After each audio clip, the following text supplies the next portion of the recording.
But then you get into the young adult world, and it's like, oh, I don't have to go to class today. I choose my work hours, and there's so much more freedom in that, that all of a sudden it really exposes what are those habits that they've developed when it Hmm. comes to building community, right? What are some of those wounds that they've had that they didn't think were a big deal that now show themselves in their ability to make friends, to be a good friend, to be someone that's trustworthy. The ministry of young adults today is all about reaching 18 to 30-year-olds for Christ and training leaders to do the same. Well, we just got back from a time in Irvine, California, where we hosted the West Coast Leaders Conference for young adult ministry leaders from across the West Coast of the country.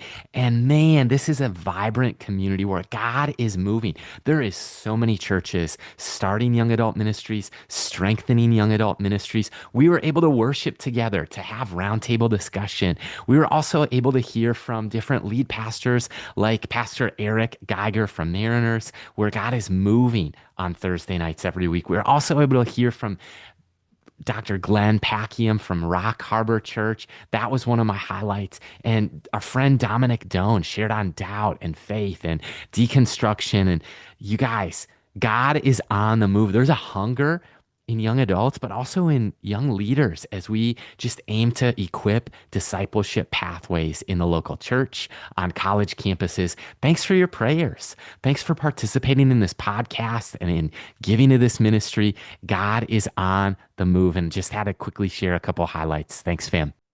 This is the Young Adults Today podcast. I'm Josiah, and today my wife Micah and I chat with Pastor Phil Johnson about questions that young adult leaders and young leaders need to be asking. So if you're a young leader, you're in the right place. In fact, we're doing a giveaway on YouTube specifically for today's episode. Head over to the comments and type "I'm a young leader," and our team is going to pick three of you to win these signed copies that I have right here of my latest book, Fulfill Your Purpose in Your Generation. I promise you're going to love the insight that Pastor Phil has to offer. He's a dynamic leader, grateful for him. And while you're here, subscribe to the podcast.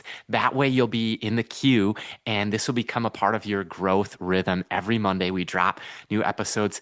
A few that are upcoming that I'm excited about are episodes with Zach Windall, where we talk about the Bible simplified. We also have Dr. Bill Tibbetts on the way to talk about unpacking the sacred and secular divide, and so many other great conversations that are designed to help you move forward in your next generation leadership. Jesus is our passion. Young adults are our burden. We're thrilled to welcome Phil Johnson to the show. Enjoy today's conversation. We're glad you're here. Hey, Phil, it is so good to be with you. Thanks for joining us on the Young Adults Today pod, man. Dude, honor to be with you guys, and thank you for just allowing the space for these conversations to happen. And so, really excited to be with you two here today. Excellent. We would love to have people that we know and love and just want to get to know more. And we're just going to kick things off hard and strong right here, knowing that the audience might be just hearing your name for the first time or seeing your face for the first time as they're tuning in to the YouTube channel. But just take us there. Share about some of your story, life, journey, and what you are currently doing today and where God has placed you. Yeah, first off, got to get something out of the way as those that are watching or looking back on it, see the Timberwolf hat. Yes, I am a diehard Minnesota sports fan. Yes. And I've heard all the Minnesota roasts, the jokes of why the Vikings are purple and the Twins are the Yankees' favorite farm system and all these different things. But nonetheless, at one point before Jesus returns, I believe we will see the Wolves win the NBA Finals. And so, got to get that out of the way for those that might be distracted by the hat. But with that being said, my name is Phil, and yeah, man, just have been so blessed looking back. Turned 37 here recently, and so I've had a chance to reflect a lot just on life and story. And so, for me, I was just oldest of three boys, grew up in a ministry home in South Minneapolis. Just uh, loved it. Loved growing up in the city. My mom and dad did a lot of different things. They had their own ministry where a lot of food shelf, street evangelism. They'd walk around, coat giveaways, hat giveaways on Lake Street, Kmart parking lot in December, and all these different things. Working with Teen Challenge, halfway houses, and these were just this was part of the norm growing up for us was just ministry and it was doing life with people. And so had a real interesting upbringing where, was homeschooled for a few years and then went to Minneapolis public schools. And so learned a lot of new words that first week Hmm. going in there, but then wound up going to North Central University. I was there for several years, graduated there, met my wife, Audrey. We've been married going on 14 years this upcoming May. We have Wow. two just amazing boys. They are 10 and 8. We joke that we are an introvert's nightmare. We are just a loud family, a lot of external processing. My wife's Italian, and I am a stubborn mix of European bloods. And so, with that, we just have a lot of fun in our house. And so, we've been in ministry for going on 15 years, have served most recently at a great church, Emmanuel Christian Center, underneath the leadership of Pastor Nate Roosh. And I mean, we even go way back with him. He did our premarital counseling back when we Wow. were just some naive college students. And so it was an honor to serve under him and several other leaders as well. My current role I serve as the district youth director here in the state of Minnesota for the Assemblies of God. Just following some great leadership as well here for those that are listening that are familiar with names like Mark Dean and Kirby St. John. Just so grateful to follow just healthy leadership in that way. And so I've been on the job for 10 months, haven't kicked me out yet. And so looking to try to stick around as long as I can. And so that's a bit of like ministry just in a nutshell, just kind of, 90-second overview, flyover. Fun facts, love Chipotle. I know the debate between Chipotle and Pancheros has picked up here recently. Pancheros is a solid second option. Chipotle, though, is number one. Cane's and Chick-fil-A. I love Cane's on Sunday, but Chick-fil-A is number one all the other 6 days of the week. I don't do ranch, mayo, or sour cream or blue cheese. And just so happens it's not a big fan of those. So those are just some random facts then on the food side about Love me. And it. as I said, love the Minnesota sports scene and all of that. Dude, incredible. We're Minnesota diehard fans as well. And man, I remember meeting at North Central and you had a great run with basketball and you would wear this tiny little backpack at times. Ninja Um, Turtles backpack one year, and then it was a Transformers backpack the other year. Yep. how about that, man? But you were at Emmanuel how long? Leading next gen and youth? I, I'm just under 11 years. And so had been there, served a lot of different roles from middle school pastor to youth director to executive of Next Gen. And I just love it. I mean, Next Gen ministry, it's such a blast. And it's one of those that I think my prayer has definitely been God, as long as you see it, that Mhm, that I have place to, or a spot to play, a place to mhm. serve, and something to give. I want to stay in Next Gen as long as I possibly can. But also don't want to be sitting in somebody else's seat if God has the next person up. So, but that is a prayer on the longevity side of hoping, God, as long as you see me as a good option, I would love to stay in it as long as I possibly can. What a great posture and prayer. Mhm. And we're passionate about encouraging leaders to unpack their bags and stay a while. I notice that there are some similarities in next gen leadership, especially between youth, pastor, youth leaders, young adult ministry leaders. I mean, Barna is finding that the average is like 18 months, a duration of a stay at a single church. So looking at 10, 11 years, that is Mhm. unpacking your bags, not living out of a suitcase, but Mhm. developing some roots and longevity. Did you see anything? That's normal to you. That's who you are. That's who Audrey is. But did you notice a Mhm. change in your leadership beyond the 2 year mark compared to like years 8, 9, and 10? Yeah, for sure. And I love the analogy that you have of unpack your bag, stay a while. I think for us, we unpacked our bags and we hung some pictures on a wall, right? That we were just saying, this is home, this is where we're going to be. And so and you know what I've found, and maybe this is just the state that I get to serve in, that number thankfully is probably a little bit more about 3 years. And so I think 3 to 4 years when it comes to that. And I know Barna looks at a number of different denominations and things like that. But within our fellowship, what's been great and Josiah and Micah, you guys have even brought a great steadiness to what should be normalized within young adult ministry. So I want to just encourage and just shout you guys out for what you've modeled as well on this journey. For us, after that 2 year mark, yeah, I mean, I'd even say like age wise for me, I go back to I thought I knew what to say and how to say it and what to do and how to do it in my 20s. But in my 30s, I now know what not to say and what not to do. And so it's even after that 2 year mark, I mean, there's just so much I look back on just what God provided, healthy leadership of people that have were farther along than I was, that have already walked that road. I think of a Dr. Lori Dykstra who Hmm. served at or still serves at Emmanuel. Those first 2 years, gosh, she helped me navigate from a lot of immaturity and thought of what hey, ministry should be this or next gen ministry should be this. I think of a leader like a Chris Book or a Nate Rouge who brought me with and I got to experience and just different conversations and opportunities without having to carry the weight that they carried in Yeah. those rooms. But so those first 2 years, like having that was such a game changer because then even out of that, with where the organization was growing, there was just so much like the longer I stayed in it, the more I realized how much I did not know and what I did not know and the importance of finding mentorship. And I know it's a huge heart for you guys of like, hey, who are you chasing after? Who are the people that you're reaching up to?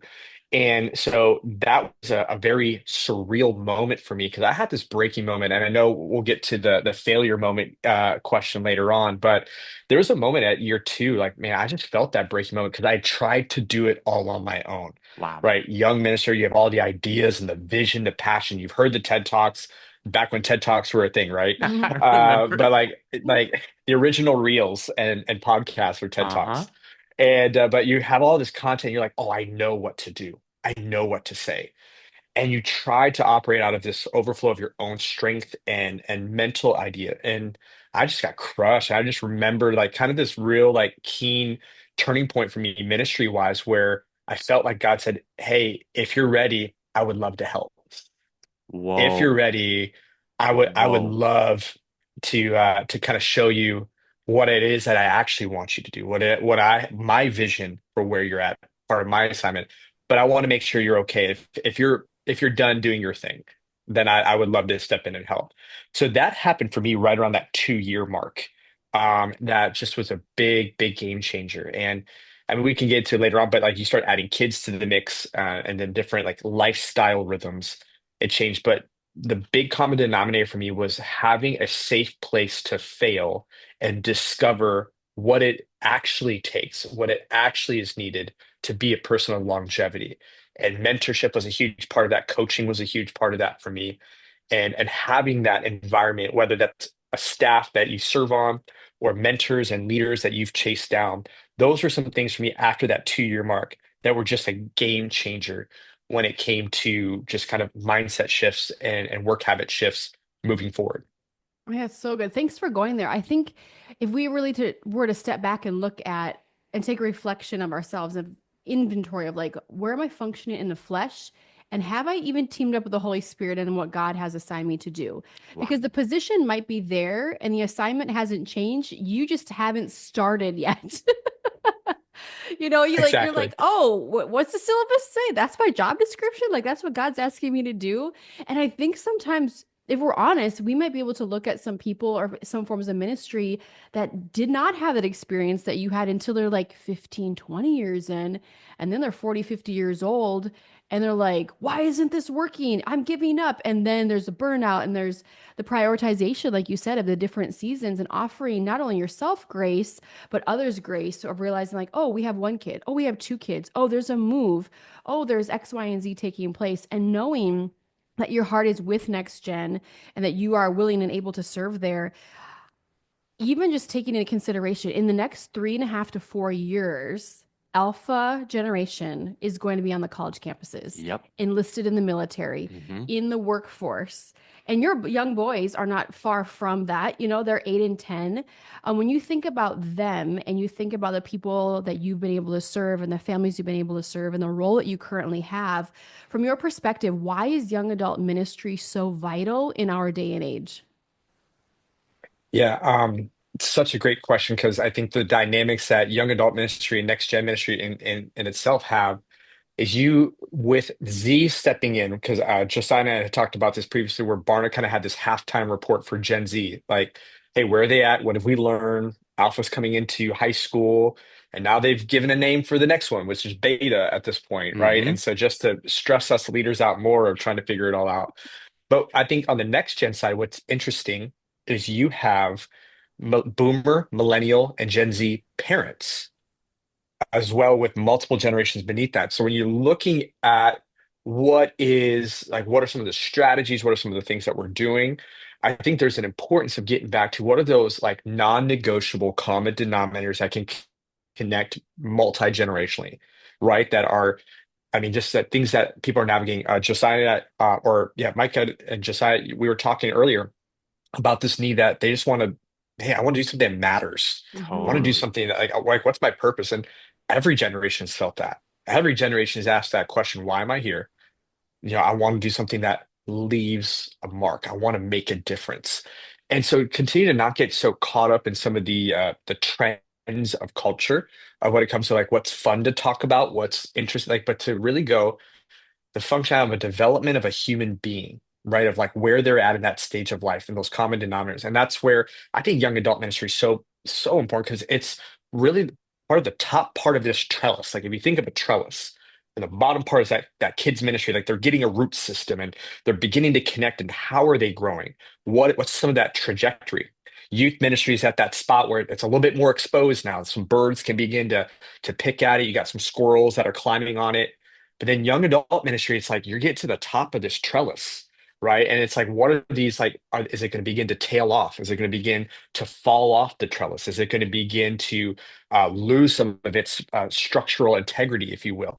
Or what does young adult ministry do to make sure that it's growing into its fruition and completion from that which it was planted and begun? Mm-hmm. And so it's looking at the importance of young adult ministry. It's that top part of the trellis when it comes to adolescent or like development, just even different career stuff. I mean, for me, as basic as it is, there's such an importance and need for the development of what does it mean to be a friend, a person within community, how to do like because you look at high school and middle school, and community is almost preset, right? Mm-hmm. Here's the class you go to, the lunchroom table you have, the sports team that you're on, like you have to go to school, right? They're like, hey, you have to go to this class. So you have almost some forced shared experiences that build into community relationship, and students just kind of react in a lot of ways to that. But then you get into the young adult world, and it's like, oh, I don't have to go to class today. I choose my work hours, and there's so much more freedom in that that all of a sudden it really exposes what are those habits that they've developed when it Mm-hmm. comes to building community, right? What are some of those wounds that they've had that they didn't think were a big deal that now show themselves in their ability to make friends, to be a good friend, to be someone that's trustworthy. And what I love about young adult ministry and just saying, Micah, you spoil us because I have to remind myself that, I just think that every state, every denomination, every fellowship should have a Josiah and Micah that's helping lead the charge on this because you guys have modeled this and done this so well at every stop along the way.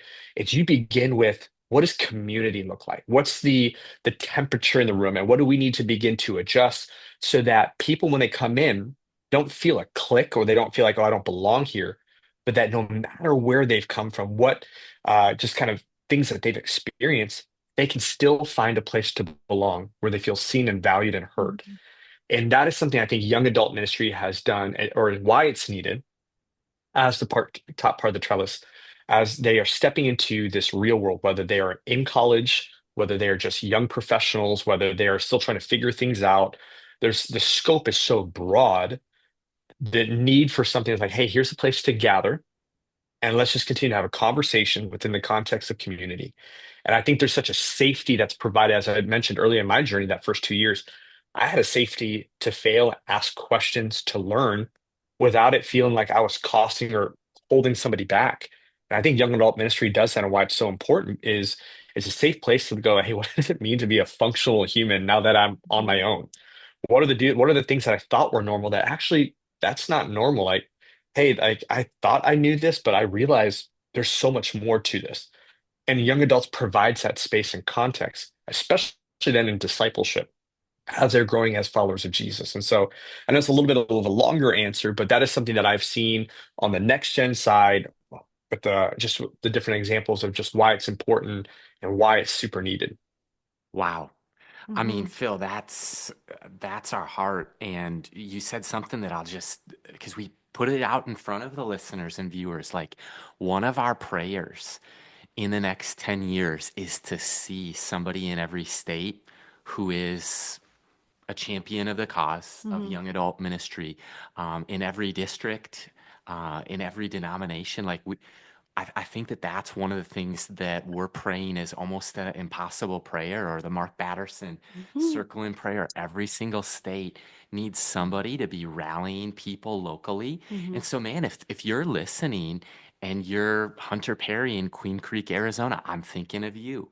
If you're Dallas in Hmm. Irvine, California, I'm thinking of you. Danny in Texas, so many others. Cameron McDaniel in Spokane, Hmm. Washington. Hmm. And I think of others that Charlie Headley and many, many others, Blair and Elise Wood. I think of so many people in Florida, and we've watched it as God has begun to answer those prayers. But where my mind started mind mapping while you're talking, Phil, is like 2025 years ago, Mary and Joseph were like 14 getting married. Hmm. That was culture 2,000 years ago. 200 years ago, in different European and in even American colonies, like you're looking at an average age of marriage, probably 18, maybe 19 and 20. By 1944, we're seeing the GI Bill push that to 22 of the average age Hmm. of getting married, because there was, World War I, World War II, and then now college is free and accessible to a vast majority of people. Women start entering the workforce, so adolescence is delayed, young adulthood is, you know, extended, whereas you had probably in the day of Mary and Joseph, what is that? Is that like youth ministry is functioning more as young adults? Like they're probably discipling, like seriously, like Joseph is probably having those carpentry apprentice conversations with Jesus at age 12, 13, 14. And I'm speculating some, but you're functioning as an adult in society. And now, 2024, the average age for a first year, or sorry, the average age for a first marriage for a male is 30, and for a female is 28 if they get married. Wow. And so, we define young adulthood as 18 to 30, but in the next few years, if things continue to extend, we're going to need to rethink that as Western culture of who is a young adult. Because even 18 to 30 is such a big span. It's more maybe life stage than age in some cases. Hmm. But I want to just like, that's just where my mind went, Phil. But I want to come back to two questions of things you've already talked about. When God offered to help, what did that look like? What did that shift? What did that invitation? What changed when God offered to help at the 2 year mark? Yeah, I mean, first, just how you unpack that, dude. Those are some great things for us to be keeping in mind, just like the scope and scale of what is young adults. And I think it is just a great reminder, like as people are stepping into it, defining, hey, what is young adults within our context and culture? Because you want to make sure, like, you have to have that target, right? And you guys have modeled that super, super well. What did that look like when God, in that way, just like, hey, you want my help? I'm here for it. It was super humbling, but I think it's just another reminder of the goodness and grace of God. I mean, I go back and it's just, man, Easter weekend, I'm a wreck because it's like I go back to those moments and just, my God, I was so petty, or man, I was so prideful in thinking of what I thought was right and correct, and his patience with me in that, and the willingness to still use someone like me is so humbling. It's Mhm. so humbling because it's like I am quick to be the one who's like to keep my own receipt and saying like, like where. put my receipts on the cross, but I have to be recognized that, man, I can be quick to go try to pull them back and say, no, I remember this mistake or I've done this. And so I think for me, when God did that, it's just once again super humbling, but it was just a reminder that if I'm going to answer the call of God in my life, that chances are He has the blueprint for how to do it, right? We've heard pastors talk about it. It's God's plan in God's way, in God's timing. Each equals the work of God. I think that's when you begin to see the miraculous and the impossible. And so for me, it just brought it back to this place of simplicity, right? Of just initially, it's just going back to the personal relationship with God. It's going back to those moments where you're going, okay, God, this is a relationship. I want to have this not just for the sake of good content. Lord, I want it so that there is this relationship, Lord. I want to pursue you. I want to grow. And then out of that overflow, it began to be this like, okay, God, like, what is your heart? And four questions that really helped me when it came to just even strategically. Cause like for me, I'm a recovering Martha, if you will. I'm a doer. Like I read that text and I'm like, man, it's like I feel for Martha. Like I would be like, Jesus, talk to your girl Mary. Like she needs to do something with her life, right? Like I will fully confess that. But I look back at some questions that I began just asking, like working within a church context for those listeners that are working within a church in young adults, youth, kids. I just went, hey, what's my pastor's heart? Like, what breaks the heart of my pastor? Wow. And just really recognizing, like listening and like what is he talking about or what's she talking about on Sundays? What do I when I see a church email, when I'm in staff meetings, what are some of those threads and themes that I'm picking up that break the heart of my pastor? Second, what are the needs of my community? Am I aware of the community that I have been assigned to reach and shepherd? What are the actual needs? Not what does X tell me or TikTok tell me, but as I interact with the people in the community, business leaders, coaches, teachers, families, students, leaders, what are the actual needs, the actual intentions that are within the community? Pastor Choco de Jesus says, be a shepherd that smells like sheep. And so it's what's the breaks my pastor's heart? What are the needs of my community?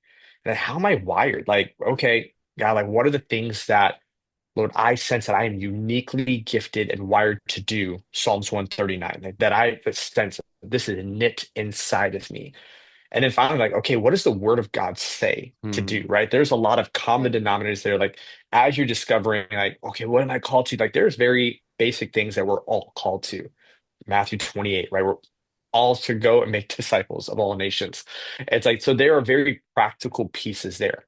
As a shepherd in my role, I look at like John 10, I look at in Ezekiel, I'm like, okay, what does God expect of shepherds? And I began to ask those questions, and those four sets of questions began to provide a clarity of going, well, Lord, here's why I'm here. And within the youth ministry context, I began to go, well, now I have a youth ministry. And well, now there is a youth ministry that represents the heart of my pastor, that meets the needs of my community, that is operating out of a gift set that God has given me that is aligned biblically. And those were questions that for me, that out of that were birthed out of that season because it was less of more of what do I think I need to do or what's the checklist item, right? Like, isn't it interesting? Like as like new Christians, they often will drift towards legalism. Like, okay, what do I need to do to not make God mad? And I think as staff members, and sometimes we can do that, like, what do I need to do so that my pastor is happy? What do I need to do so that the people I'm following or that I'm leading are happy rather than God, what's your heart? And doing the hard work of recognizing what's the heart of my pastor, needs of my community, how am I gifted, and what does the Bible tell me to do? What does the Word of God say? And so those were four questions that were birthed out of that season for me that have just really like caused me just to pause and even help fight the spirit of comparison because I'm able to celebrate somebody else. I'm like, man, that is awesome how they are meeting that need in their community through the gifting that God has given them. And I love that.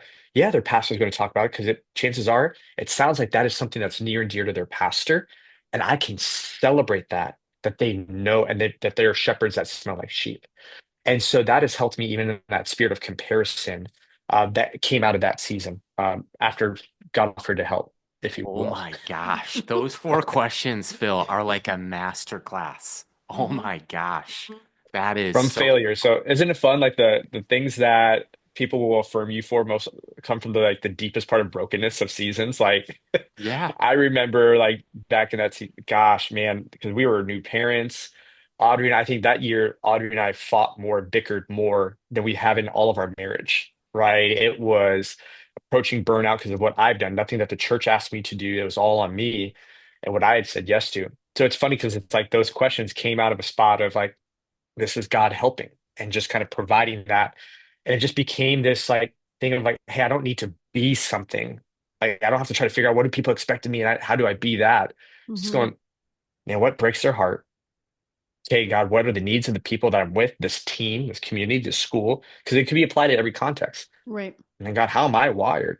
Like I used to feel guilty for being an encourager. Like people are like, oh, you're too nice, you sugarcoat it. But I'm wired to encourage. Like I see them, I'm like, That's dude, you. you're and I felt like I had to be like less encouraging, but now I'm like, dude, I literally am not being true to who God's made me to be. So now I'm walking like that's on you. I'm gonna say it as I see it and encourage but those are just yeah questions. So I appreciate it, receive it, but those are yeah definitely that season where it came from. Man, there was a time when I first started in young adult ministry. I remember being in the prayer room at Cedar Valley Church and so desperate for God to show up because Mm. we had no plan, nothing, and no people coming, absolutely zero. And if God didn't show up, nothing was going to happen. I remember, I think it was for me 3 or 4 years in, somewhere in that timeline where like people started coming. We had a little bit of a system and a structure and a strategy.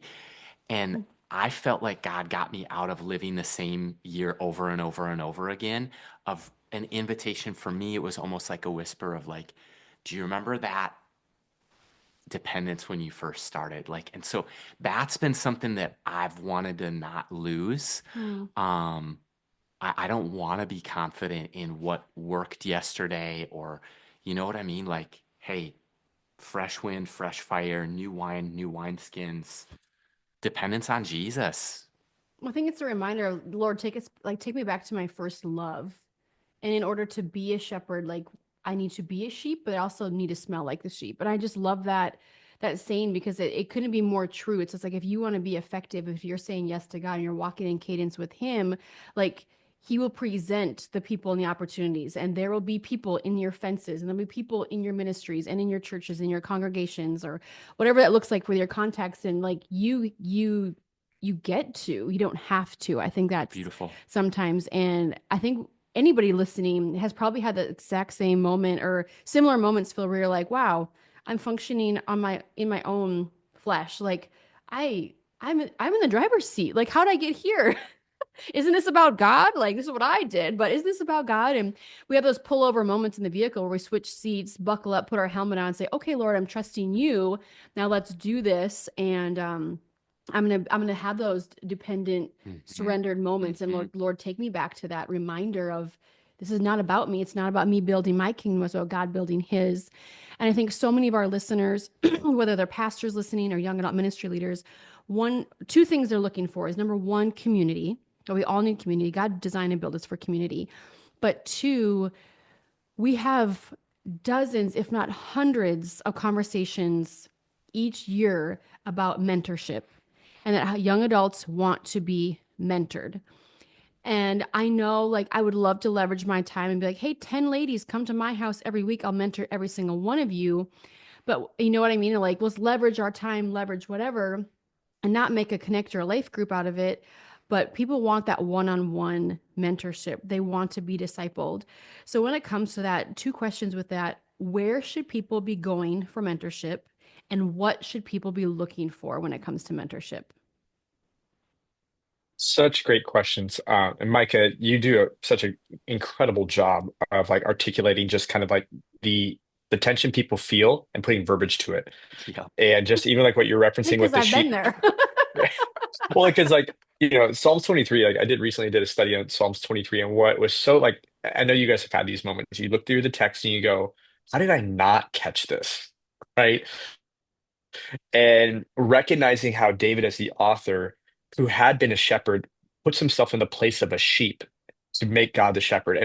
And the verbiage is from him as the follower rather than being a shepherd of what he had been affirmed for. Hmm. And right, Dr. Pete Scazzaro talks about if you're doing for God does not come out of a place of being with God. You've resorted to becoming a human doing and not a Mm, human being. mm, And I think just, part of mentorship plays such a huge part of that because it helps highlight some of those blind spots and areas that you can be grow or where you've maybe kind of been leaning on your own understanding or trying to do it on your own.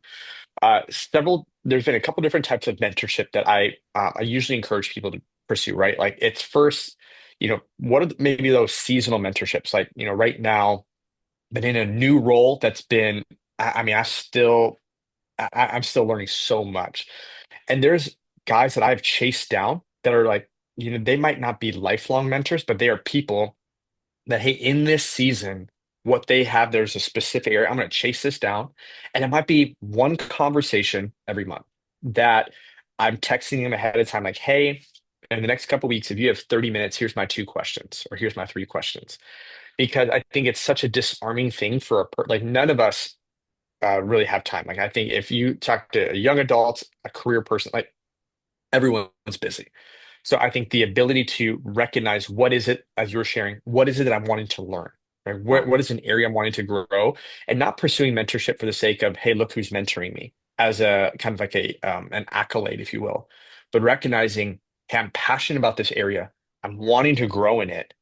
How do I continue to move forward with it? Dr. Liz Wiseman has a great quote. She goes, "You want to top off your strengths and level off your weaknesses. You don't Mm, want to ignore your strengths in the sense of well, I got to focus on my weaknesses. mm, Their strengths are there because those are God given. But how do you top them off? Make sure they are always full, that you're operating at your highest capacity, and level off your weaknesses in such a way that it doesn't keep the team from the team from winning or the from moving the ball down the field. And so it's just leveling it off that way. And so for me on the strength side, I'm not looking at that because I'm fine there. But I'm going like, okay, who's someone that does this better? Right? One of my mentors, Pastor Heather, she's been a youth pastor for almost 30 years. And I'll reach out to her. She makes me feel like I kick puppies. Like she is so kind to so many people, so nice, so intentional. But I'm like, so my questions for her in mentorship have been, hey, how do you still love Jesus? You still have a great marriage, and you still love ministry. And you've been in it almost 30 years. Wow. mhm. What have been, and so like it's recognizing they are somewhere that I would desire to be in longevity, not platform wise or anything like that, but hey, within a functioning follower of Jesus, um, hey, what is and having the questions that you are pursuing in mentorship that reflect one where you are, but also where you want to go, and it's acknowledging there's a gap, and I'm Hmm. wanting to learn what are those experiences that you've walked through. A go-to question, and usually I ask people to ask is, hey, what do you wish you would have known that you now know? Right? Like, what is something you know now that you wish you would have known when you're in this position, when you were first starting or a year in?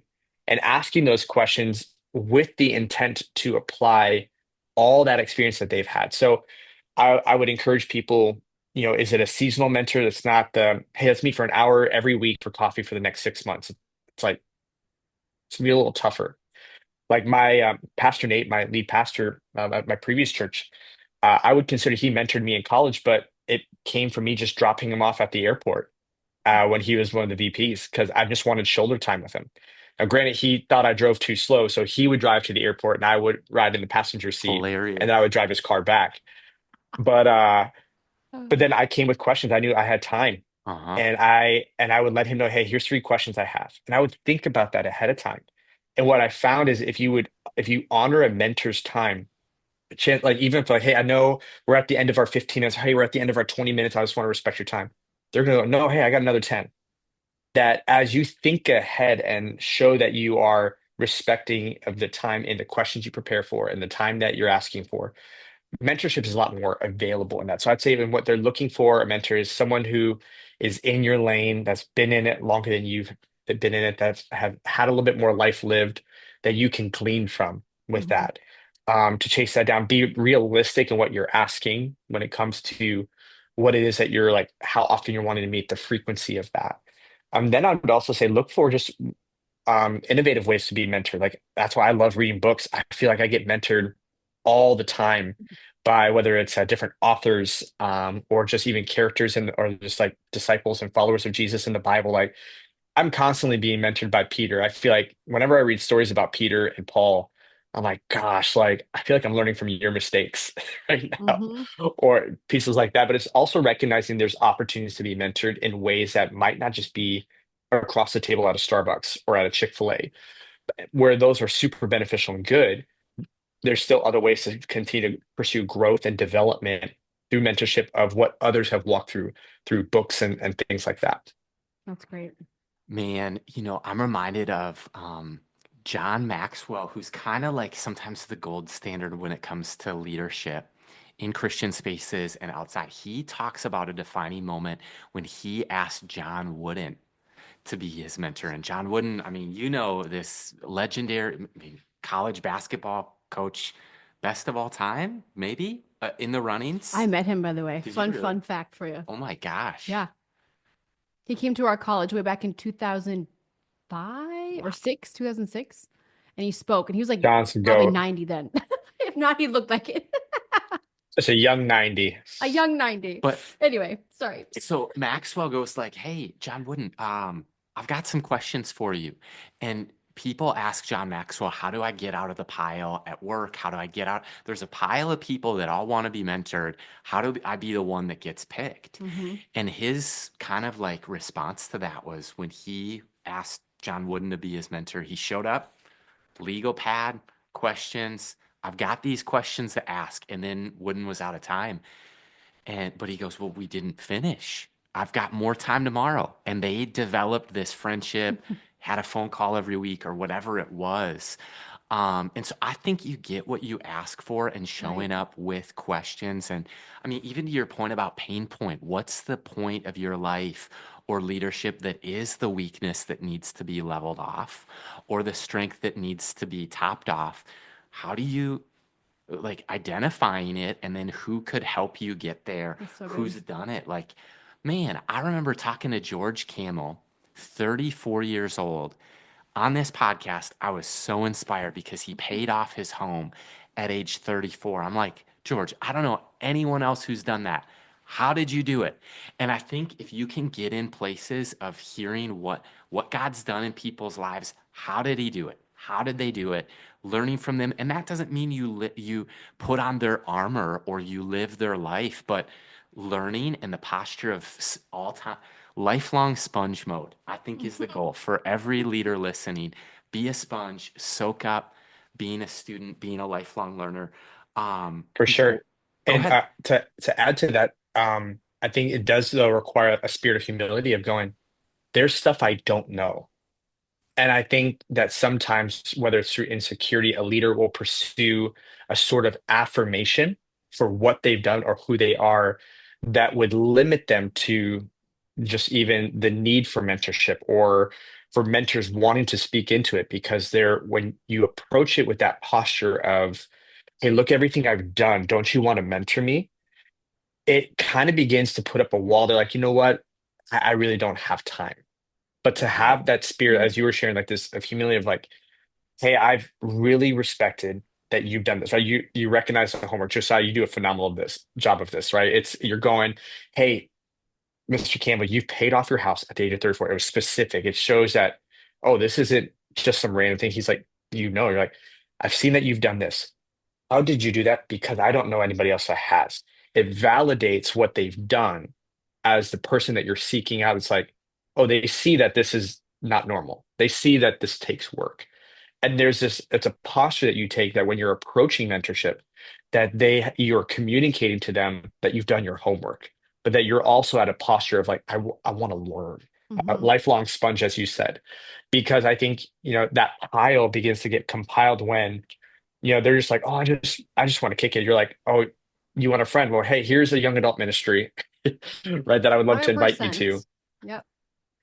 But those ones that you're like, hey, Mr. Pastor so and so, thanks for all that you do. Hey, I'm wondering in the next couple weeks if you have 20 minutes. I have two questions that I would love to pick your brain about. Be open for a phone call, Zoom call, whatever's easiest for you. No rushing getting back to me. You send a message like that, and the ROI on that is exponential. Like, because you've respected time, but you've been intentional with going, here's where I'm trying to learn. I have Evernotes from mentors that go back to 2013, and I love just once in a while like sending a screenshot like, "Hey, so thankful for you," Hmm. and they'll just respond, "Please delete it. I've changed my I've changed my whole theory on that." But it's a fun joke on it. But we'll look back and go, they're like, "Man, so this really means a lot to you," and it just reaffirms the yes that they've given to take time to invest into a young leader. And so those are just some things just to piggyback off what you were sharing that I was thinking about. So my bad for cutting you off. No, so You good. didn't. I was going to ask this. In Minnesota, high school students, middle school students, and their leaders in the youth ministry world, I think it's just, I've never seen anything else like it, where we talk, and the research is showing that Gen Z and Gen Alpha are both deeply altruistic. They want to have agency and autonomy, but make a difference, and they're valuing. Um, Man, they're valuing authenticity. And one of the things that God's doing in Minnesota students with your role and those that have gone before is like speed the light and missions giving. These, to put it in perspective, Phil, last year, Mhm. 2024, how much money did Minnesota middle and high school students give to missions? Yeah, before I even answer that, I have to honor previous leadership because I recognize I'm starting on third base with a Uh-huh. lot of this stuff. And Pastor Mark Dean did a phenomenal job of creating a culture where the soil was rich.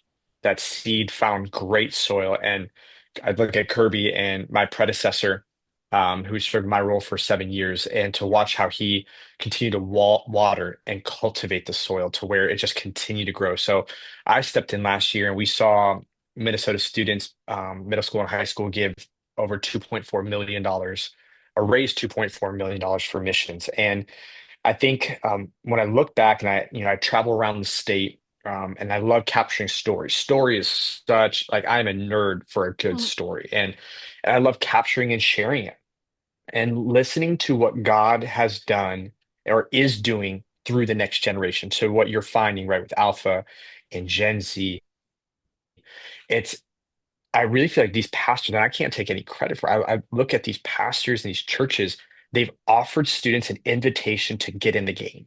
And Wow. what they've done is not just, hey, here's this random part we want you to play. They want, hey, we want you to be the starter. Yeah. We want you like to be, you can make this difference. And the stories of what they have done, Yeah. not just here's a dollar amount, but here's a life that was changed. I'll be presenting this week. We'll be meeting with all of our youth pastors. We have a big banquet, and what love to share is the stories of life change. I talk about the stories of young girls that have been rescued from human trafficking, not just rescued, but now have been resourced and have been resent back out to plant churches in the communities that they were stolen from and kidnapped from. Hmm. But they're going back to be light into darkness. I Mhm. get to tell stories of water wells that are being built next to churches that these churches are growing as they provide a basic need and access to water.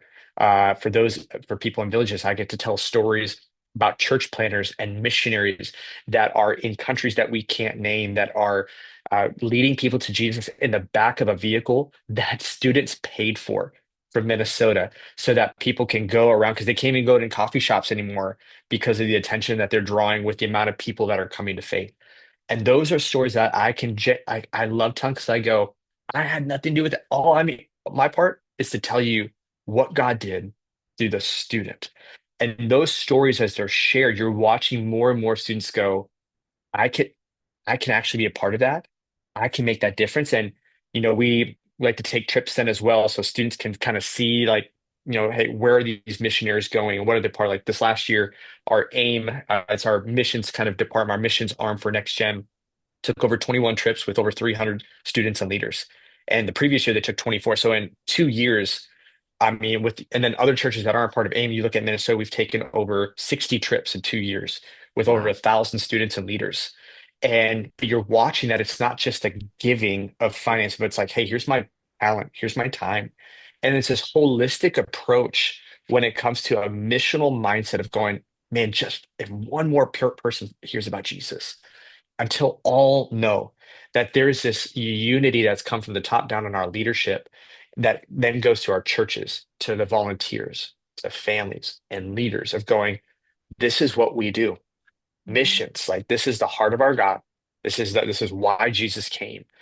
And like this is what the mantle that we get to pick up and carry. And so you're watching students discover that, man, there is this purpose. There is meaning behind. They can be a part of this. They are invited. They're not too young. It doesn't matter what family they come from, that they can make a difference and be a part of someone hearing about Jesus, someone from a country where there's no access to the gospel that gets to hear about this Lord and Savior Jesus Christ who gave his life for them for the first time ever.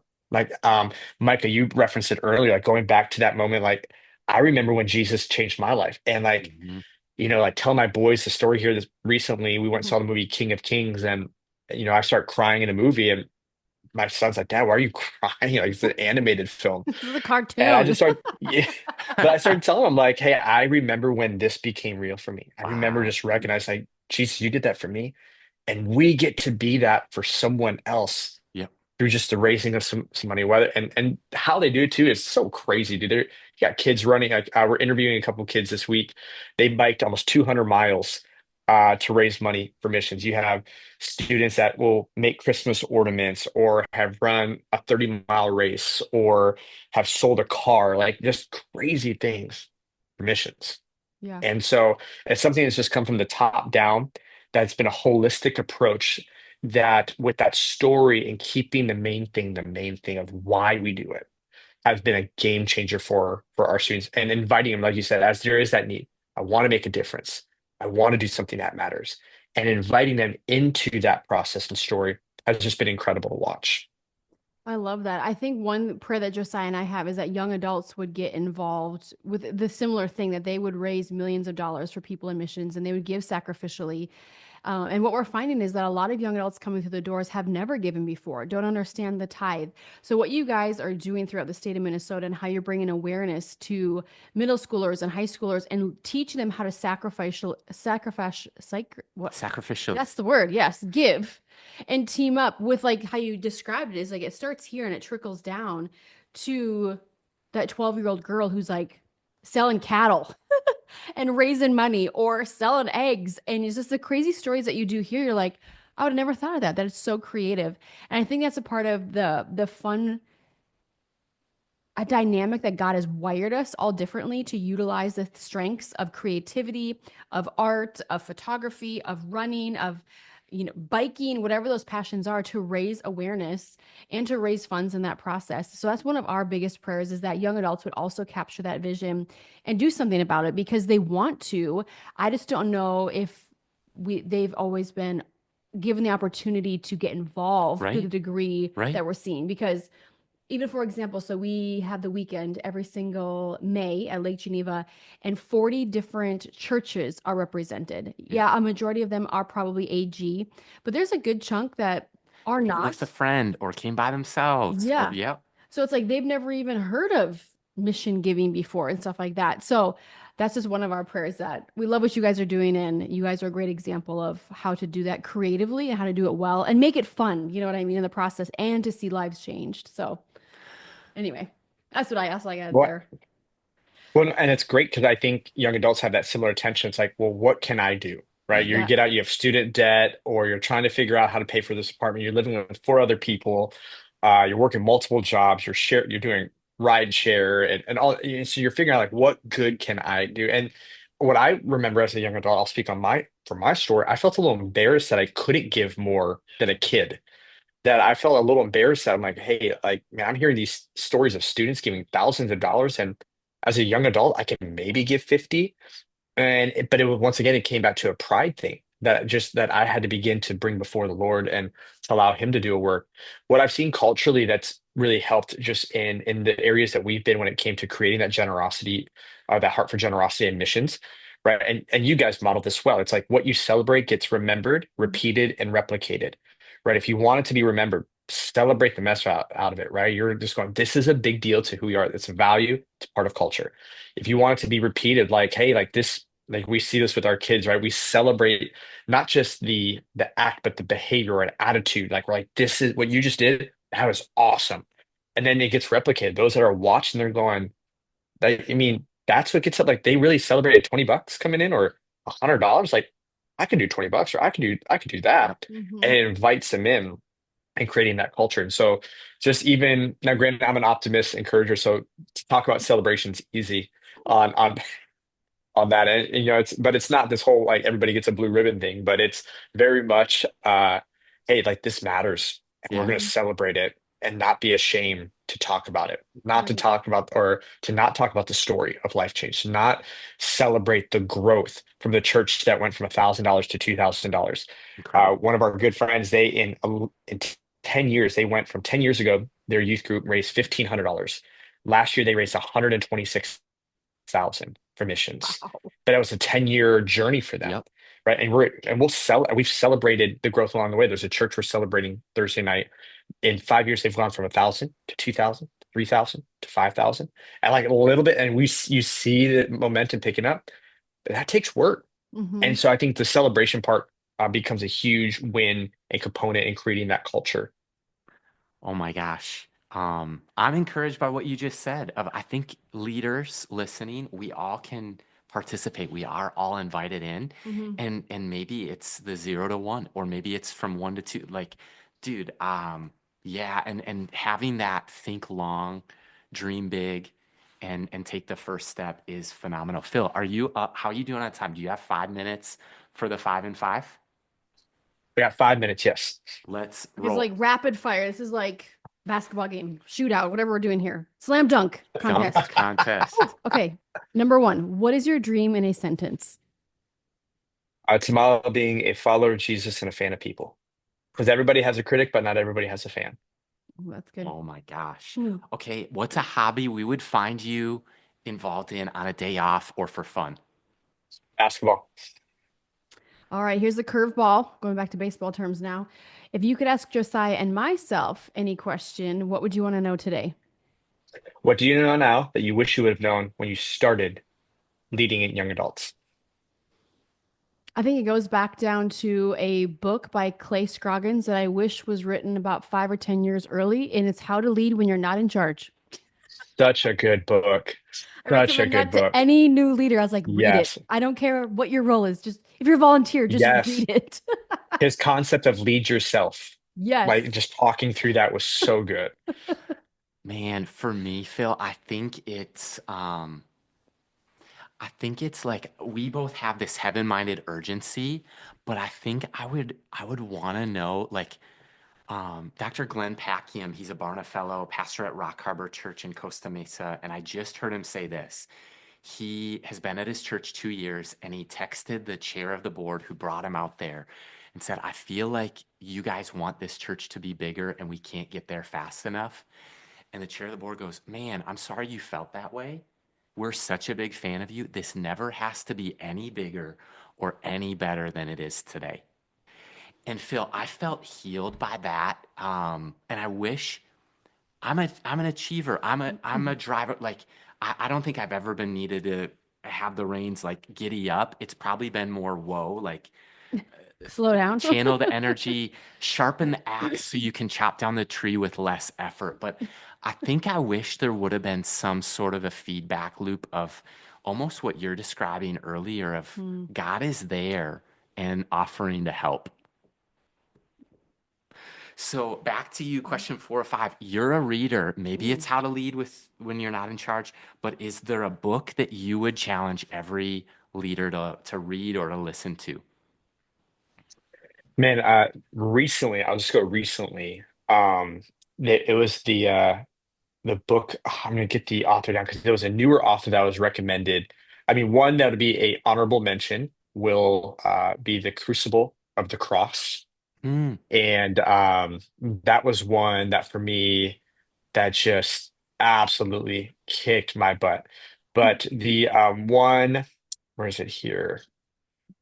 So author is Gordon McDonald or McDonald, and I on Audible, it's he sounds like has like a Sean Connery vibe as an Audible, so it's a great listen if you go that route. But Ordering Your Private oh World man. by Yeah. Gordon McDonald, that I was Love like, it. gosh, that was such a good one. And another Audible mention would be The Power of Moments. just why some things matter and why do we remember some. The whole concept of that book was why do you never remember how long you waited in line, but you remember the ride? You'll stand in line for 2 hours for a 30-second ride, and you'll talk all about that 30 seconds, but not remember the 2 hours in line. Why is that? And Yeah. so that's another honorable mention. Get the Disney cut the line pass, whatever that one's called. Pay the extra 50 or whatever bucks. Oh my gosh. Yep. Okay, last and final question with the time that we have with you, Phil. If you could leave a listener with one piece of encouragement today, what would you want to leave them with?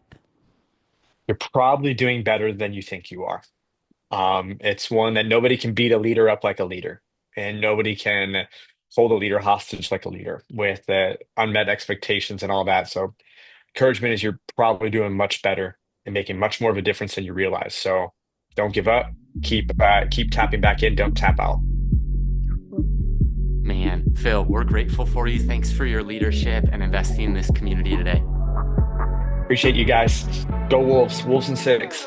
Oh, man, here we Amen. go.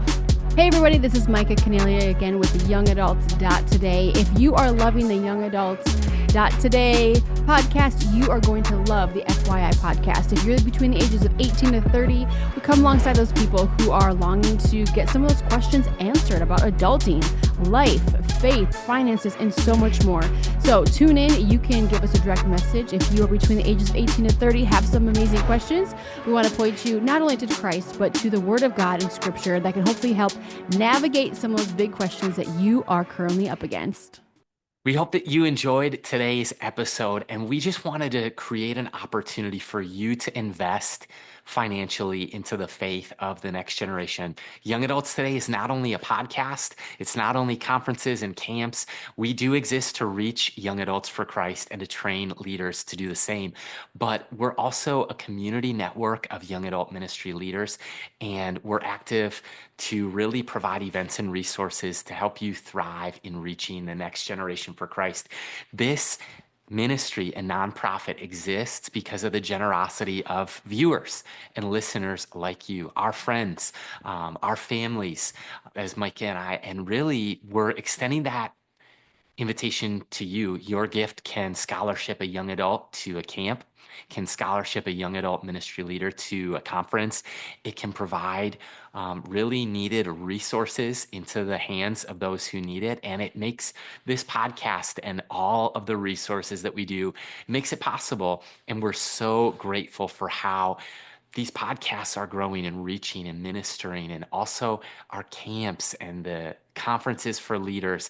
We would just love to invite you. You can donate today by visiting the link in your podcast episode description, as well as by visiting youngadults.today and clicking on give. That's right. Visit youngadults.today and click the donate button. And we're sure grateful. It's really an honor to serve the next generation. And on behalf of young adults who are impacted in their faith, in their life, in adulting, in relationships and finances, in theology and tackling tough topics and things like navigating life choices and decision making, we just want to say a great big thank you to viewers like you.